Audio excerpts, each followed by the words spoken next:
ஒரு கிராமத்தில் காகம் ஒன்று வாழ்ந்து வந்ததாம்மா. அந்த காகத்துக்கு ரொம்ப தாகமாக இருந்ததாம்மா. எங்கே தேடினாலும் தண்ணியே கிடைக்கலையாம்மா. அதனால் அந்த காகம் சோர்ந்து போய் மரத்து மேலே உட்காந்துருச்சாம்மா. மரத்துலேருந்து சுற்றியும் முற்றியும் பார்க்கும்போது ஒரு தோட்டத்தில் ஒரு ஜாடியில் தண்ணி இருக்கிறத பார்த்துதாம்மா.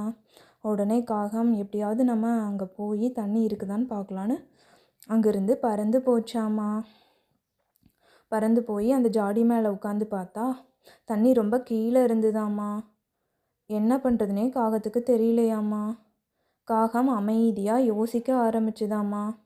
அப்படி யோசிக்கும்போது காக்காவுக்கு ஒரு ஐடியா கிடச்சிதாம்மா. நம்ம எதையாவது எடுத்து பானைக்குள்ளே போட்டோன்னா தண்ணியை மேலே கொண்டு வர வாய்ப்பு இருக்குது அப்படின்னு முடிவு பண்ணி சுற்றியும் முற்றியும் பார்த்துதாம்மா. அப்போ அங்கே நிறைய கூழாங்கற்கள் கிடந்துதாம்மா. உடனே நம்ம குட்டி குட்டி கூழாங்கல்லாம் எடுத்து பானைக்குள்ளே போடலாம் அப்படின்னு முடிவு பண்ணி கற்களை எடுத்து பானைக்குள்ளே போட்டுச்சாம்மா. ஒவ்வொரு கல்லாக போட்டுச்சாம்மா. கல் போட போட தண்ணி மேலே வந்துதாம்மா. வயிறு நிரம்ப தண்ணியை குடிச்சிட்டு அங்கேருந்து சந்தோஷமாக பறந்து போயிருச்சாம்மா. இந்த கதையிலேருந்து உங்களுக்கு என்ன தெரிஞ்சுது?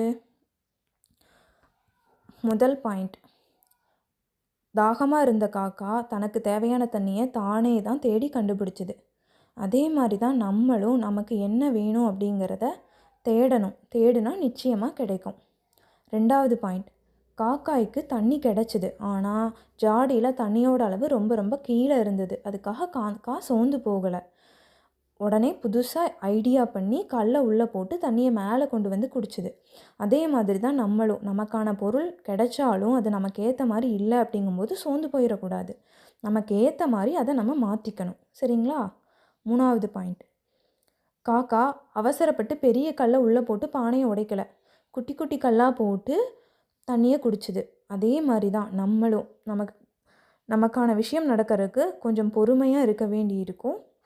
அதுக்காக நம்ம காத்திருக்கணும். அவ்வளோதாங்க. புத்திசாலித்தனமாக யோசிக்கணும். நமக்கு தேவையானதை நம்ம தான் தேடணும்.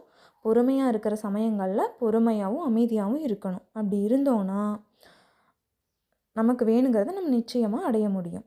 தேங்க்யூ.